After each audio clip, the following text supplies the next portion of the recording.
কেন হিন্দু মুসলমান এরা করতে চাইছে, কেন এরা ধর্মের রাজনীতি করতে চাইছে? মানুষকে ধর্মের রাজনীতিতে মাতিয়ে রাখবে, প্রশ্ন করতে পারবে না।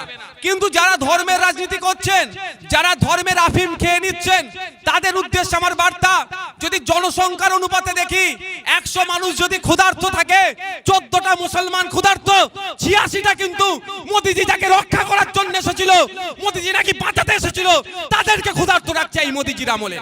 86 জন ক্ষুধার্ত আছে আর 14 জন মুসলিম আছে। এটা আমাদেরকে ভাবতে হবে, আমাদেরকে ভাবতে হবে। মোদিজি এগুলোতে ফেল করেছেন, এখন ওকে নতুন ইস্যু আনতে হবে। এনআরসি সিএএ নিয়ে আর মুসলমানদের খেপানো যাচ্ছে না, আর আমার হিন্দুর ভাইকে ভুল বুঝাতেও পারবে না। কারণ অসমে এনআরসির নাম করে অনেক হম্বিতম্বি হয়েছিল। অসমেও আমাদের ভালো সংগঠন আছে, আমরা এখনো আত্মপ্রকাশ করিনি। অসমের মানুষের সাথে নিয়মিত যোগাযোগ ছিল। ওরা বলছে 1971 সালের আগে যে সার্টিফিকেট চেয়েছে ওটা 1947-এ চাক, আমরা কাগজ দিতে প্রস্তুত আছি।